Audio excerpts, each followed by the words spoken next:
ابھی 11ویں شریف کا مہینہ بھی جاری ہے، تو پوچھ رہے ہیں کہ غوث پاک کی بڑی 11ویں شریف جو منائی جاتی ہے اور اسی طرح پھر ہر مہینے 11ویں شریف کا اہتمام ہوتا ہے، تو اس کی کہاں سے یہ ثابت ہے اور اس کی کیا حقیقت ہے؟ 11ویں شریف یعنی کہ ہر اسلامی مہینے کی جو 11 تاریخ ہے،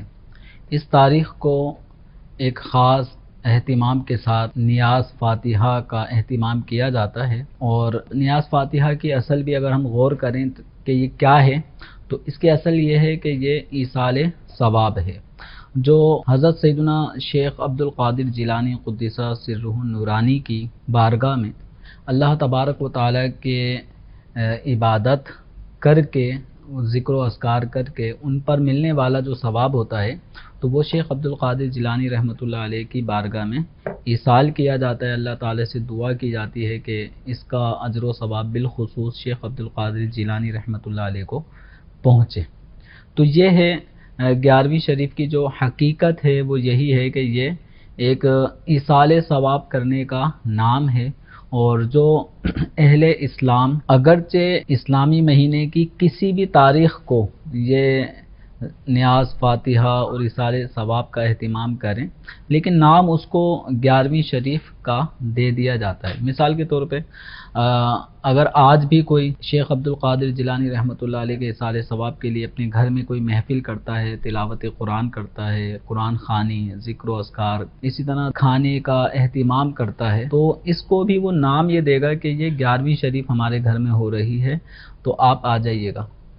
تو 11ویں شریف اب ہمارے عرف مسلمین میں اہل سنت و جماعت کا ایک یہ اصطلاح بن گئی، جس میں خاص طور پر شیخ عبد القادر جیلانی رحمۃ اللہ علیہ کے ایصال ثواب کا اہتمام کیا جاتا ہے۔ تو اب یہ اہتمام پورے سال کسی بھی مہینے میں بھی ہو سکتا ہے، کسی بھی مہینے کی کسی بھی تاریخ کو ہو سکتا ہے، لیکن 11 تاریخ جو شیخ عبد القادر جیلانی رحمۃ اللہ علیہ کے یوم وصال کی تاریخ ہے، تو ان اولیاء کرام کے یوم وصال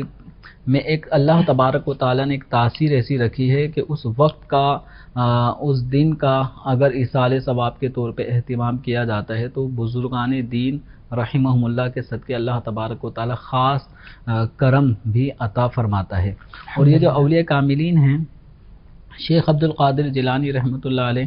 اولیاء کے سرداروں میں شمار ہوتے ہیں، سید الاولیاء ہیں۔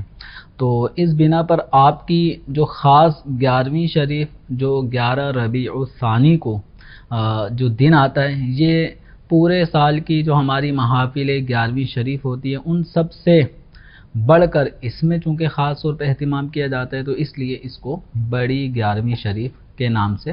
مسلمان یاد رکھتے ہیں۔ تو یہ 11ویں شریف دین کے اندر کوئی نئی چیز کا اضافہ نہیں ہے، بلکہ ایصال ثواب کے انداز میں سے ایک انداز یہ ہے کہ بزرگان دین رحمہم اللہ کو ہم نیک اعمال کر کے، تلاوت قرآن کر کے، صدقات و خیرات کر کے، اسی طریقے سے بہت سارے نیک اعمال ہیں جس میں روزہ بھی ہو سکتا ہے، نماز بھی ہو سکتی ہے، تو جو بھی ہم عبادت الہی مالی اعتبار سے، بدنی اعتبار سے بجا لاتے ہیں، تو ان پر ملنے والا ثواب جو اللہ تعالیٰ کی بارگاہ سے ہمیں نصیب ہوتا ہے، تو ہم اس ثواب کو آگے پہنچا دیتے ہیں۔ تو اولیاء کرام کو یہ ثواب پہنچانا، یہ ایک اس عمل کا نام پھر نیاز فاتحہ یہ رکھا گیا ہے۔ اور نیاز فاتحہ میں بھی اگر ہم دیکھیں تو یہ نیک اعمال کیے جاتے ہیں، پھر بالخصوص سورہ فاتحہ، چاروں قل، آیت الکرسی، سورہ بقرہ شریف کی ابتدائی 5 آیات، اس طرح کی چند آیات پڑھنے کے بعد، اور جو محفل میں شرکت کر رہے ہوتے ہیں وہ سن رہے ہوتے ہیں، تو اس پڑھنے کا، سننے کا، اور جو بھی اس محفل میں نیک اعمال ہوئے ہوتے ہیں، ان سب کا ثواب پہنچانے کا نام نذر و نیاز فاتحہ خوانی، اس طرح کا یہ نام رکھا جاتا ہے۔ تو اس پورے مجموعے کو 11ویں شریف بھی کہہ دیتے ہیں، تو اس میں کوئی حرج نہیں ہے۔